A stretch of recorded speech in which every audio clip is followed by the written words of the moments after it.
Hello everyone, स्वागत है आप लोगों का। कैसे हैं आप लोग? उम्मीद है सभी लोग अच्छे होंगे। तो जैसा कि आपको पता है, लास्ट वीडियो हमने डिस्कस किया था द कॉन्स्टिट्यूशन ऑफ इंडिया, जिसका फर्स्ट पार्ट हम डिस्कस कर चुके हैं। आज हम उसी वीडियो का सेकंड पार्ट डिस्कस करेंगे, सेम टॉपिक का। ठीक है, लेकिन इस टॉपिक में जो हम दो इंपॉर्टेंट चीजें डिस्कस करने जा रहे हैं वो है the fundamental rights and the fundamental duties. ठीक है, तो अब दोनों में क्या फर्क होता है वो हम एक एक करके डिस्कस करेंगे। तो फंडामेंटल ड्यूटीज और फंडामेंटल राइट्स की अगर हम बात करें तो फंडामेंटल राइट्स ये सभी के लिए इंपॉर्टेंट है। वैसे तो 8th क्लास के सिलेबस का टॉपिक है, लेकिन 8th क्लास के साथ साथ class 9th, class 10th, 11th, 12th और एक आम नागरिक के लिए बहुत ही इंपॉर्टेंट है। ठीक है, तो हम शुरू करने जा रहे हैं द फंडामेंटल राइट्स। तो अगर हम फंडामेंटल राइट्स की बात करें तो ये हमारे कॉन्स्टिट्यूशन के पार्ट 3 में है। हमेशा इस तरीके का भी क्वेश्चन आता है कि फंडामेंटल राइट्स किस पार्ट का हिस्सा है, तो पार्ट 3 का है। आर्टिकल्स की अगर हम बात करें तो टोटल आर्टिकल्स 12 से लेकर 35 आर्टिकल्स तक फंडामेंटल राइट्स हैं। इसके बाद फंडामेंटल राइट्स हमने कहां से लिए? फंडामेंटल राइट्स हमने लिए हैं United states of America, USA से। ठीक है, तो टोटल 6 फंडामेंटल राइट्स हैं।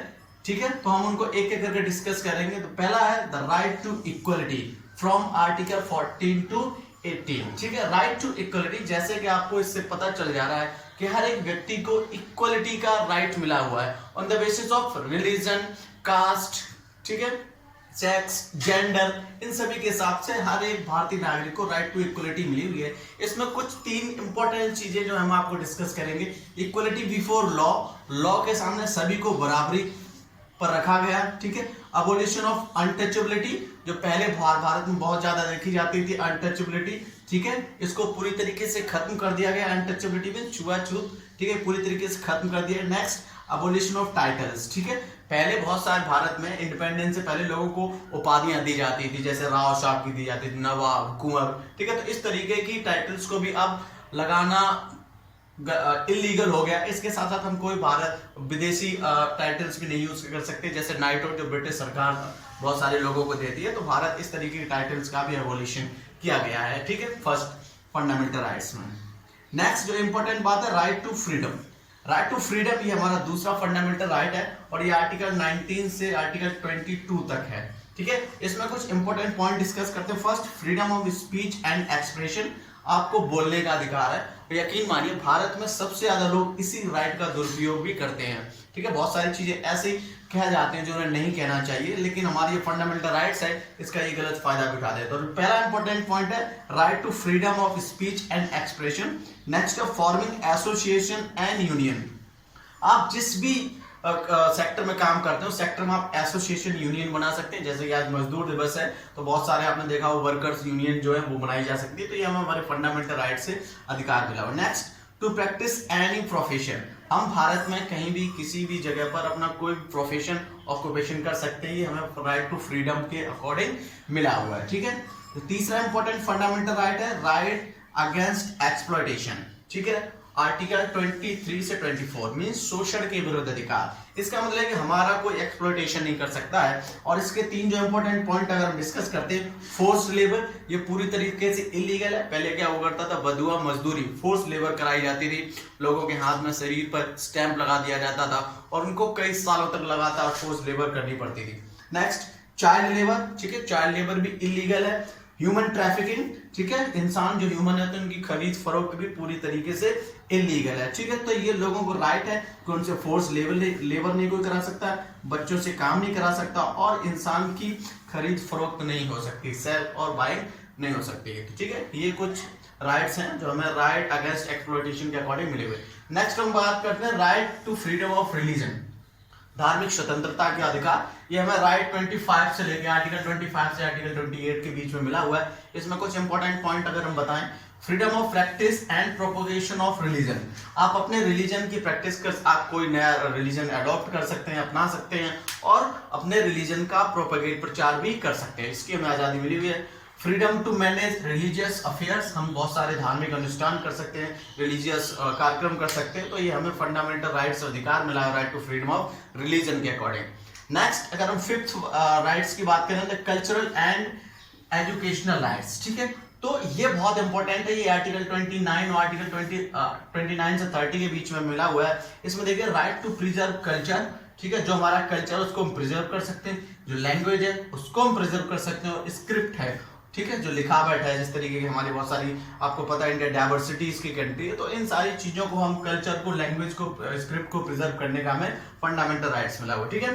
Right to establish educational institution, ठीक है, ये स्पेशली माइनॉरिटीज के लिए, ताकि उनकी लैंग्वेज डिस्टिंक्ट ना हो जाए, ठीक है, उनका कल्चर बना रहे, ठीक है, उनकी स्क्रिप्ट बची रहे, इसलिए वो अपने रिलीजन के अकॉर्डिंग या अपने कल्चर लैंग्वेज को बचाने के लिए एजुकेशनल इंस्टीट्यूशन की एस्टेब्लिशमेंट भी वो कर सकते हैं। नेक्स्ट जो इंपॉर्टेंट पॉइंट है फंडामेंटल राइट 6 जो है हमारा, राइट टू कॉन्स्टिट्यूशनल रेमेडीज, ठीक है, इसका, और ये सबसे इंपॉर्टेंट है, आर्टिकल 32 से 35 के बीच में आता है, और ये is for enforcement of the fundamental rights, ठीक है, इसलिए मिला हुआ ताकि ये फंडामेंटल राइट्स सही से वर्क करे, इनको अप्लाई किया जा सके, और इनका अगर वॉल्यूशन होता है तो आप कोर्ट में जा सकते हैं और आपको फंडामेंटल राइट्स आपको मिलने से आपको कोई नहीं मिल सकता, क्योंकि एक हर भारतीय को मिले हुए, जो भी भारत का नागरिक है उसको फंडामेंटल राइट्स पूरी तरीके से मिले। कुछ इंपॉर्टेंट पॉइंट्स अगर हम बात करें तो पहला राइट टू प्राइवेसी, ठीक है, ये नया राइट है, ये आर्टिकल 21 में इसको जगह मिली हुई है, ठीक है। नेक्स्ट राइट टू प्रॉपर्टी की अगर हम बात करें, ये पहले हमारा कॉन्स्टिट्यूशन का हिस्सा हुआ करता था, राइट टू फंडामेंटल राइट हुआ करता था, लेकिन 1978 में 44th अमेंडमेंट के द्वारा आर्टिकल 31 में जो राइट टू प्रॉपर्टी था इसको पूरी तरीके से रिमूव कर दिया गया। तो आप याद रखिए कौन सा रिमूव किया गया, राइट टू प्रॉपर्टी आर्टिकल 31 में, 44th अमेंडमेंट हुआ था 1978 में, तो इसको रिमूव कर दिया गया था। तो उम्मीद है ये टॉपिक आपको द फंडामेंटल राइट्स समझ में आया होगा। फिर से कुछ इंपॉर्टेंट चीजें जो मैं बताना चाह रहा हूँ, जो अक्सर एग्जाम्स में पूछी जाती है, कॉम्पिटिटिव एग्जाम्स की अगर हम बात करें उसमें भी फंडामेंटल राइट्स किस पार्ट में, पार्ट 3 में, आर्टिकल 12 से 35 तक है, किस कंट्री से लिए गए, यूएसए से लिए गए, ठीक है। और अगर हम डॉक्टर भीमराव अंबेडकर जी की बात करें तो उन्होंने जो 6 the right to constitutional remedies है, इसको सोल कहा था फंडामेंटल राइट्स का, इंडियन कॉन्स्टिट्यूशन का इसको सोल कहा था, जो 6 fundamental right to constitutional remedies. Okay, तो फंडामेंटल राइट्स के बाद अब हम डिस्कस करेंगे तो फंडामेंटल ड्यूटीज, ठीक है। तो अगर हम फंडामेंटल ड्यूटीज की बात करें तो ये ऐसा ही नहीं है, इसके पीछे बहुत सारी वजह थी। 1975 के आसपास इंडिया में इमरजेंसी लगी थी, ठीक है, और that was enforced by the then prime minister of India Mrs Indira Gandhi ji, ठीक है। तो इंदिरा गांधी जी ने उस समय इमरजेंसी लगाई थी 1975 के आसपास, ठीक है। लेकिन फिर उन्होंने बाद में बहुत सारा जो पूरी देश था उनके खिलाफ हो गया था, तो उन्होंने कुछ चेंजेस, बहुत सारे उन्होंने चेंजेस किए थे कॉन्स्टिट्यूशन में, उस समय कुछ ये भी एक चेंज था, ठीक है। 1975 में एक सरदार स्वरण सिंह की कमेटी बनाई गई थी 1976 में, ठीक है, सरदार स्वरण सिंह कमेटी, ठीक है। इसी ने रिकमेंड किया था कि भाई भारत में भी फंडामेंटल ड्यूटीज होनी चाहिए। क्या होनी चाहिए? Fundamental duties. तो फंडामेंटल ड्यूटीज की अगर बात करें तो it is not the part of original constitution of India, ठीक है। तो ये शुरुआत में भारतीय कॉन्स्टिट्यूशन में नहीं थी। फंडामेंटल ड्यूटीज शुरुआत में, फंडामेंटल राइट्स जो थे वो शुरुआत में ही कॉन्स्टिट्यूशन में थे, लेकिन फंडामेंटल ड्यूटीज शुरुआत में नहीं थी। तो सरदार स्वरण सिंह कमेटी 1976 में बनी। इन्होंने रिकमेंड किया कि फंडामेंटल ड्यूटीज भी इंडियन कॉन्स्टिट्यूशन में होनी चाहिए, ठीक है। तो फंडामेंटल ड्यूटीज हमने ली थी यूएसएसआर से, ठीक है, जो आज रशिया, उस समय यूएसएसआर हुआ करता था, उसमें और 14 कंट्रीज साथ में, ठीक, 15 कंट्रीज का एक ग्रुप था यूएसएसआर, ठीक है। तो ये जो है पार्ट 4 ए, इसीलिए आप देख रहे हैं ना ए, इसका मतलब जितने भी पार्ट या आर्टिकल में जहां पर ए लगा हुआ आप अंदाजा लगा सकते हैं that it is not a part of original constitution, ये बाद में ऐड किया गया। तो ये पार्ट 4 बाद में ऐड किया गया। और आर्टिकल जिसमें सभी फंडामेंटल ड्यूटीज जिस आर्टिकल में है वो क्या है? आर्टिकल 51, ठीक है। तो आप याद रखिए फंडामेंटल ड्यूटीज ओरिजिनल कॉन्स्टिट्यूशन का पार्ट नहीं है, ठीक है। ये पार्ट 4A में है, आर्टिकल 51 में, ये हमने यूएसएसआर से ली, ठीक है। ये सरदार स्वरण सिंह कमेटी के रिकमेंडेशन के बाद इंडियन कॉन्स्टिट्यूशन में ऐड की गई थी, ठीक है। और इनको ऐड करने के लिए 42nd अमेंडमेंट एक्ट, ठीक है, 42nd अमेंडमेंट हुआ था 1976 में। उसके बाद ये फंडामेंटल ड्यूटीज भारतीय कॉन्स्टिट्यूशन में ऐड की गई। तो ओरिजिनली अगर हम बात करें ओरिजिनली तो 10 फंडामेंटल ड्यूटीज उस समय ऐड की गई थी। 11 जो फंडामेंटल ड्यूटीज है ये बाद में ऐड की, 86th अमेंडमेंट हुआ था, ठीक है। 86th अमेंडमेंट इन 2002 में, इसको हम डिस्कस करते हैं। चलिए पहले अगर हम बात करें, ठीक है, वो कौन कौन सी फंडामेंटल ड्यूटीज है, तो फर्स्ट है respect national flag and national anthem. ठीक है, फंडामेंटल राइट्स की अगर बात करें तो वो हमें मिली हैं ताकि हम फंडामेंटल राइट्स को एंजॉय कर सके, लेकिन उसके बाद हमारी कुछ फंडामेंटल ड्यूटीज भी बनती हैं, हमारे देश के प्रति हमारे कुछ कर्तव्य भी हैं। जैसे फंडामेंटल हमें नेशनल फ्लैग और नेशनल एंथम का रिस्पेक्ट करना चाहिए। ठीक है, आपको बहुत सारे राइट है, लेकिन आप किसी भी हद में आप नेशनल फ्लैग और नेशनल एंथम की आप बेइज्जती नहीं कर सकते। ठीक है, तो हमें इनकी रिस्पेक्ट करनी होगी। Next, follow ideals of the freedom struggle. ठीक है, जो फ्रीडम स्ट्रगल्स थे वो किस आइडियाज पे थे, ठीक है, क्या वो सारी चीजें हुई, उनको हमें हमेशा आगे लेकर रखना चलना चाहिए, प्रिजर्व करना चाहिए, उनकी रिस्पेक्ट करनी चाहिए। Protect sovereignty and integrity of India.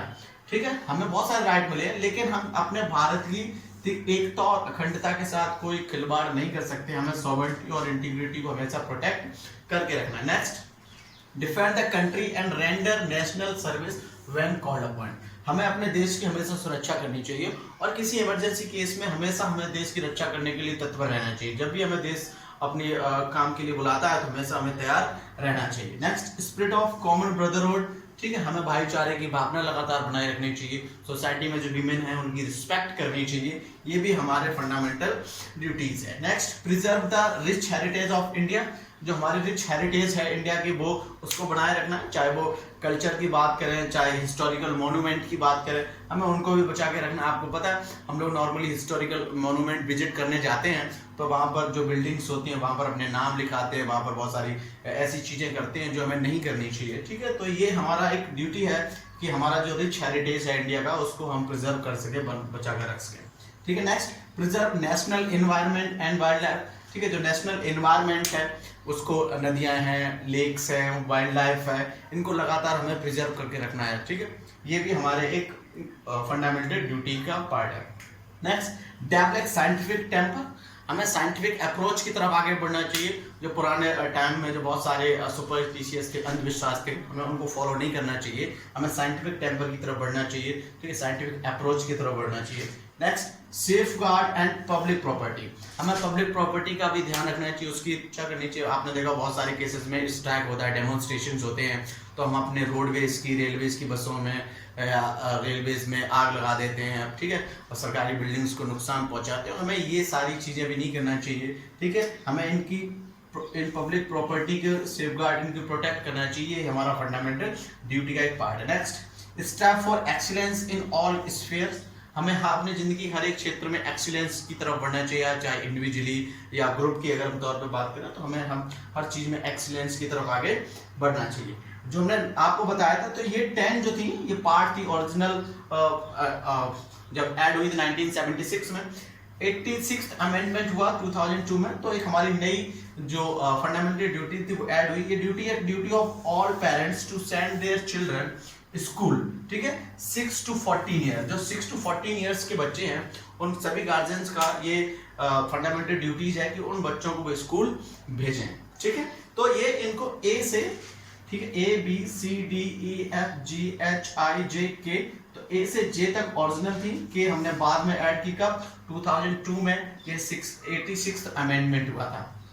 लेकिन अगर ये हम बात करें तो ये फंडामेंटल राइट्स क्या है, वो फोर्सफुल है, इन्फोर्स किया जा सकते हैं। इसमें सिर्फ ये एक लूपहोल है कि ये इन्फोर्स नहीं किया जा सकते, मतलब इनको अगर आप नहीं करते तो बहुत सारे केसेस में आपको छूट मिल जाती है। देखिए कुछ केसेस में तो देखिए फोर्सफुल फंडामेंटल ड्यूटीज है कि हम रिस्पेक्ट नेशनल फ्लैग और नेशनल एंथम की तो हमें करनी ही पड़ेगी, अगर हम नहीं करते तो हमारे पास बहुत सारे केसेस हो जाते हैं। ठीक है, लेकिन ये सॉवरेनिटी और इंटीग्रिटी का भी हमें बहुत इंपॉर्टेंट है। ये कॉमन ब्रदरहुड का अगर केस देखें, भाईचारे की बात में बहुत सारे ऐसे लोग हैं जो नहीं बनाते हैं। प्रिजर्व रिच के, आपने मैंने बताया कल्चरल हेरिटेज को बहुत नुकसान पहुंचाते हैं। ठीक है, साइंटिफिक टेम्पर, अभी बहुत सारे लोग अंधविश्वास रखते हैं। ठीक है, पब्लिक प्रॉपर्टी बहुत नुकसान पहुंचाते हैं। तो इसकी वजह है कि ये फंडामेंटल ड्यूटीज कैसी हैं, इन्फोर्सेबल नहीं है। ठीक है, तो इस वजह से लोग इनको पूरी तरीके से फॉलो नहीं करते हैं। लेकिन गवर्नमेंट चाहे तो इनको पार्लियामेंट के पास पावर है कि इनको भी इन्फोर्स करा सकती है। ठीक है, तो हम कह सकते हैं कि ये जो फंडामेंटल ड्यूटीज है एक तरीके से वार्निंग है, रिमाइंडर है उस देश के नागरिकों के लिए कि भाई अगर आपको बहुत सारे फंडामेंटल राइट्स मिले हैं तो आपको अपने देश के प्रति कुछ फंडामेंटल ड्यूटीज भी हैं, वो भी आपको निभानी होगी। तो उम्मीद है ये जो फंडामेंटल राइट्स और फंडामेंटल ड्यूटीज की हम बात करें तो दोनों ही जो टॉपिक हैं आपको अच्छे से समझ में आ गए होंगे और डिफरेंशिएट भी आप कर सकते हैं इस तरीके से। ठीक है, तो आज के लिए बस इतना ही। ओके।